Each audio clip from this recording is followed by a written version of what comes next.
So Eran, introduce yourself. I am Eran Bielski. I am a general partner with Entree Capital. My background is in investment banking. Before joining Entree, I was at JP Morgan. And I am the only millennial that I know that has held the same job for over 5 years now.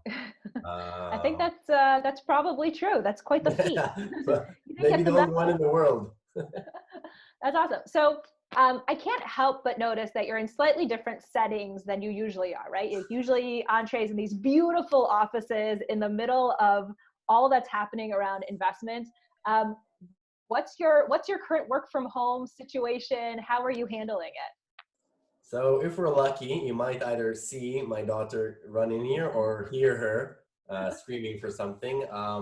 It's challenging. I think that as VCs, we are, an animal that networks, goes out, events all the time, meeting people face to face. The social aspect of our business is very, very important.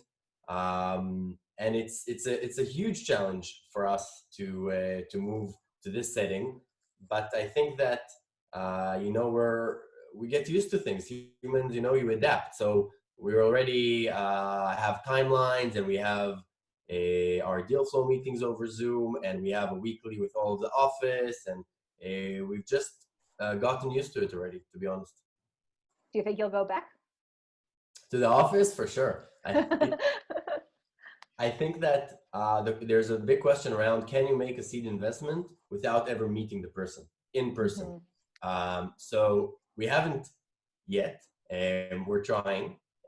But I think that aspect of our business, like everything else I can do remote, but that aspect of sitting in front of the entrepreneur and seeing him, that is a challenge.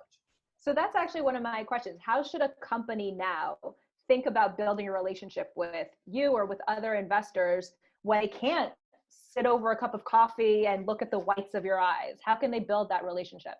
So I'm actually toying with ideas on how to do it in the age of Corona. I think that right now, obviously we're in lockdown and you can't leave, 100 meters. But so it's challenging, right? It's Zoom calls, it's emails. It's basically the same flow that you would do where the meeting is just not face-to-face, because as it goes, 90% of the communication is over phone, video, or text anyway.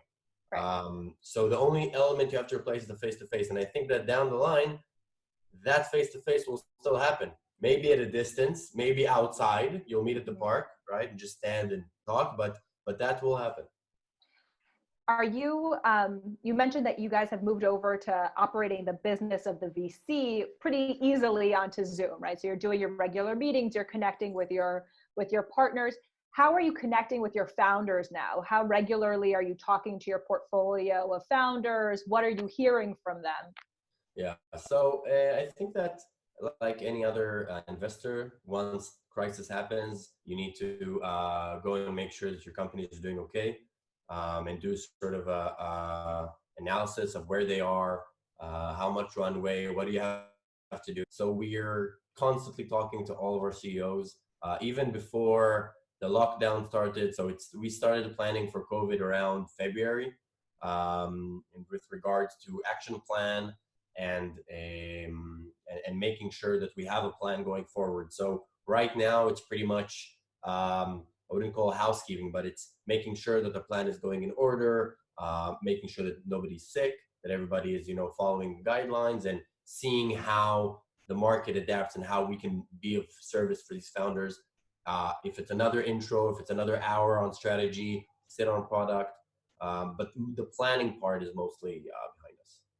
Are you seeing your founders mostly ask questions about when their sales come back, or raising other rounds, or building their team? What are they really concerned about during this period of time when you're sort of concerned about everything?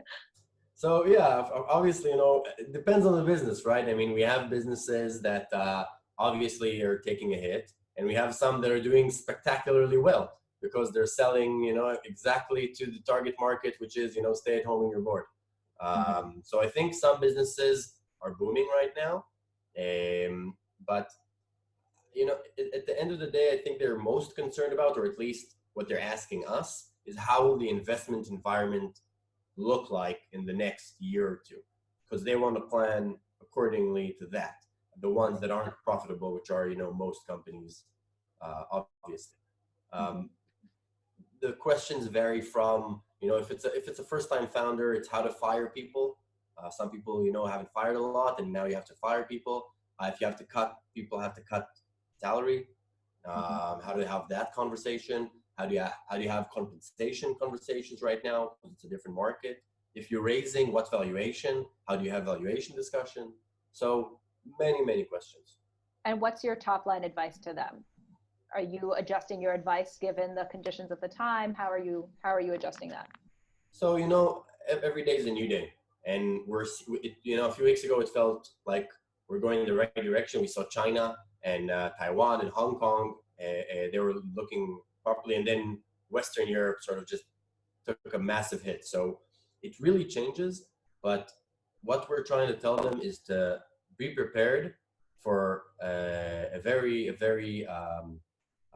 painful period. So Q2 lost, Q3 maybe, Q4 hopefully we'll start seeing some action, and in Q1 next year hopefully we'll be back on track. But hope for the best, plan for the worst. And luckily for us, a lot of the portfolio companies are fully funded for the next 12 to 15 months. So it's all about extending that runway by another 6 to 10 months, right? And making sure that you'll be able to get to the next round with really good KPIs. Because if there's one thing that's going to happen because of the notorious denominator effect, is that the growth investors will be focusing more capital into fewer companies that really hit the double, triple metrics, if it's SaaS or just really nailed product market fit. So we got to make sure that we're the belle of the ball. Yeah. Have you thought differently about your fund, you and your partners? Usually for funds that are making seed investments, you'll save some of the capital actually for follow-on investments, and then some capital that's really thought of for new investments coming in.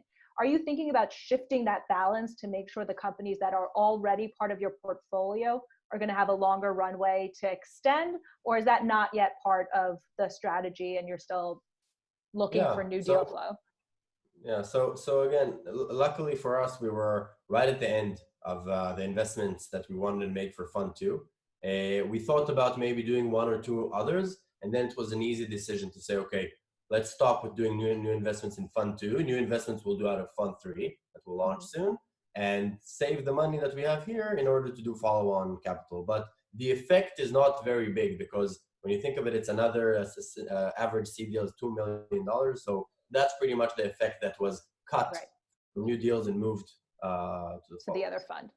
Yeah. And then last question for you. I was listening and speaking with a longtime CEO and a current angel investor who really thought that this was going to be part of a course correction that we saw in the VCs, that there was sort of a necessary change to a very frothy market ahead of time with very high valuations that were perhaps not defensible. And at this point, we were actually going to be seeing a meaningful change that in the VC market for the time forward as well. So how do you think about the world looking the day after Corona? So valuation, I think there's going to be a correction. We had a bull market for 12 years. And honestly, in the last few months, I remember even chatting with colleagues, it was getting pretty crazy. We have, folks, first timers, doing a good idea, but have nothing, and they can raise, $3, $4, $5 million on a PowerPoint, 10 pre or 15 pre. And that's not a healthy environment, not for startups and not for investors. So I think that what will happen now is that there'll be a correction, because we will see the Series A investors and the Series B investors more prudent, which will force companies to get to better milestones and a better position before they can raise, which will in turn force seed investors to be more selective and more accurate in the investments they make and in the valuations that they make. And the interesting question, I think, is I think that's pretty much happening, and we're seeing that already.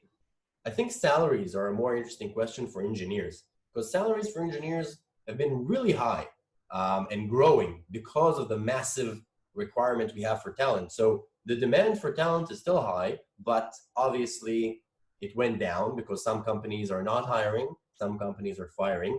But on the other hand, you have 320 multinationals here with R&D centers, right? So they have cash. I think Microsoft has trillions in cash, so they'll hire. So the question is, will it balance, and will the status quo of salaries remain, or will we see a industry-wide cut in salaries for engineering talent, which will maybe also, by the way, enable companies to raise a smaller round and a better valuation and get the milestones, right? Because that's part of the problem why you need to raise a big seed, because every engineer costs a lot of money and you need 8 of them to build a product.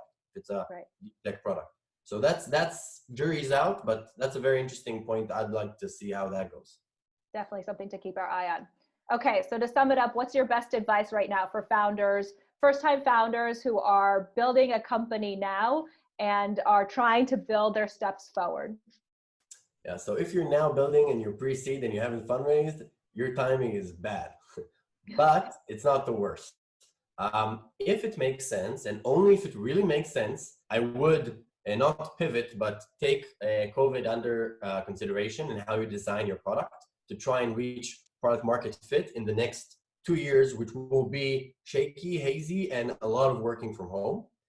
If it's completely against working from home and you have to have physical contact, I would really think how you can build this company without funding for the next year, because it will be very, very challenging. But don't despair. Stripe, Airbnb, right? A few others were built during the 2008 financial crisis. So I'm sure in 10 years' time, we'll talk about that amazing company that was built during Corona. So that could be you. That's great. So see if you can bootstrap, try to get to product market fit with as little cost as possible, and see how you use this situation, this challenge, to actually help test your market and your product. If you're in the wrong domain, yeah. If you're selling, Zoom video software, then you shoot for the stars. Yeah, just go right ahead. Excellent. Thank you, Eran. It was a pleasure talking to you. Thanks for joining us on this chat. Thank you for inviting me.